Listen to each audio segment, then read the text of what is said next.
වන්දුවේ පුතේ ඔන්න මම අදත් ඔබෙන් අහන්නට ඔබට දෙක වසර දරුවන්ගේ ගණිතය පාඩම් මාලාවේ සංඛ්‍යා පටිපාටිගත කිරීම පාඩමක් තරම් තමයි මම අද ආවේ සංඛ්‍යා පටිපාටිගත කිරීම.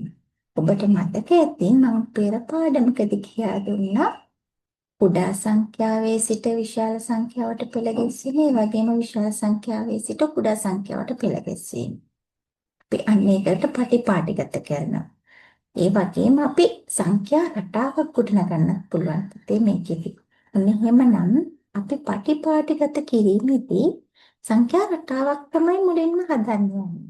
බලන්නකෝ මම පළවෙනි කොටුවට බෝල දෙකක් ගත්තා. දෙවෙනි කොටුවට බෝල තුනක් ගේනවා. තුන්වෙනි කොටුවට බෝල නැවත දෙකයි.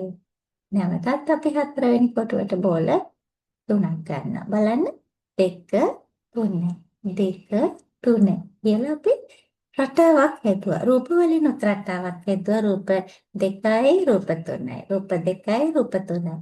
ඊළඟට අපි ඉලක්කම් වලින් රටාවක් හැදුවා. 2 3 2 3. මෙන්න මේ විදිහට. දැන් ඉතින් ඊළඟට මොන බලන්න මම තව රටාවක් වෙන්නවා. බෝල දෙකක් තියෙනවා. නැවතත් දෙකක් ඊට පස්සේ බෝල තුනක්. නැවත ආයි බෝල දෙකයි.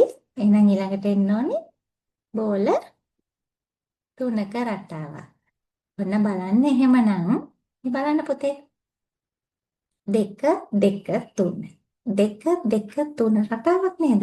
2යි 2යි දෙකේව දෙකක් තියෙනවා ඊළඟට තුනක් යනවා.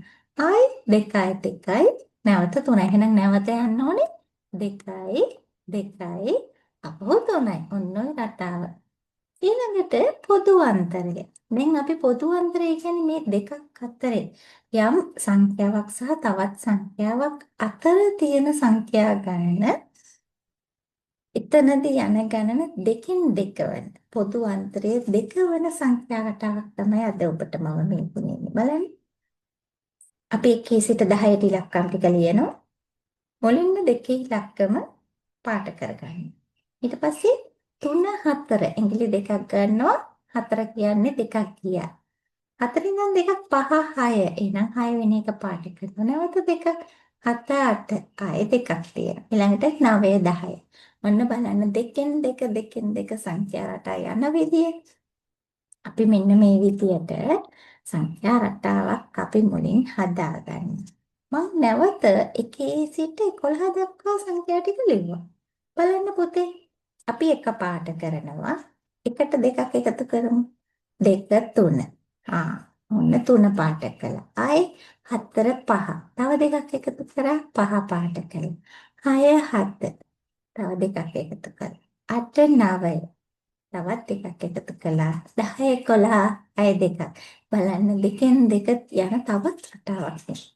ඔන්න එහෙමනම් දැන් දූල පුතාලා මම පෙර සටහන් කළා අපි දෙකෙන් පටන්ගෙන යන රටාව.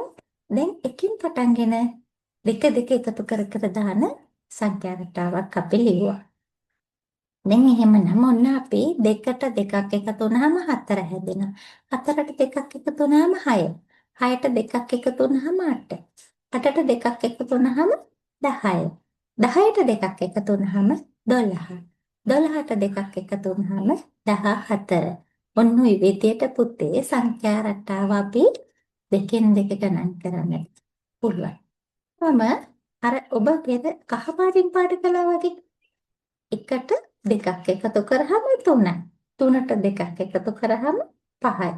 5ට දෙකක් එකතු කරාම 7යි. 7ට දෙකක් එකතු කරාම 9යි. 9ට දෙකක් එකතු කරාම 11යි.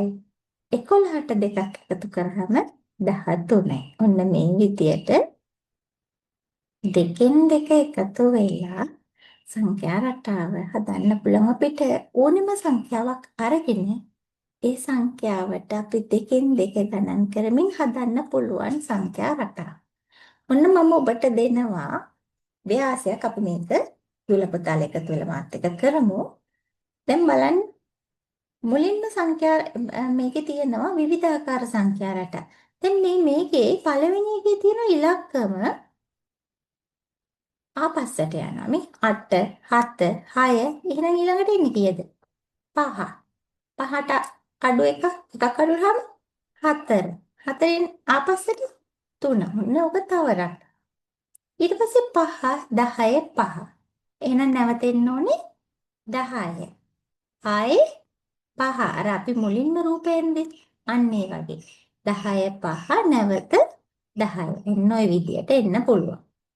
ඊළඟට 2 2 3. එහෙනම් ආයේ 2 2 3.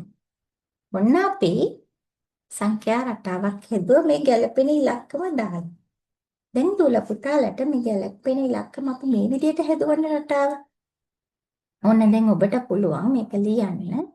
ඒ වගේම දැන් බලන්න මම ඊට වඩා තව චුට්ටක් වෙනස් කරන රටාව. මේ 5 3 5 3. මුල් කොටුවේ බොල 5යි ඊළඟට බොල 3යි. ඊළඟට ආය බොල 5යි ආය බොල 3යි. දැන් අපි මේක තවත් විදිහට ලියනවා 2 4 2 4 2. එහෙනම් නැවත 4 එන්න ඕනේ නේ. 2 4 2 4 2 නැවත දෙකෙන් පස්සේ 4. ඔන්න එහෙනම් අපි මේ ටික ලියන්න පුළුවන්. විවිධ විදිහට සංඛ්‍යා රටා හදන්න පුළුවන් පුතේ. අපි ගන්න සංඛ්‍යාවත් ඊළඟට එදෙන සංඛ්‍යාවත් බලන්න ඕනේ. සංඛ්‍යා කිහිපයක් බැලුවහම අපිට බලන්න පුළුවන් රූප රටාවක් දෙන්නේ, සංඛ්‍යා රටාවක් දෙන්නේ. ඔන්න එහෙනම් මගේ දූල පුතාලා ටිකට මේ විදිහට සංඛ්‍යා රටා පාඩම පහසුවෙන් හඳුනා ගන්න පුළුවන්. අපි මුලින්ම තියෙන සංඛ්‍යාව ඊළඟට තියෙන සංඛ්‍යාව නැවත යොදන සංඛ්‍යාව මේ විදිහට රටාව බලන්න. බලලා තමයි සංඛ්‍යා රටාව පෙළගස්වන්නේ. එහෙමනම් ඔබත් මේ විදිහට රූප ටික ඇඳලා සංඛ්‍යාව ලියලා රටාව ගොඩනගන්නට ඕනේ. තවත් මේ වගේම ගණිතය පාඩමකින් අපි ආයෙ හමු වෙමු.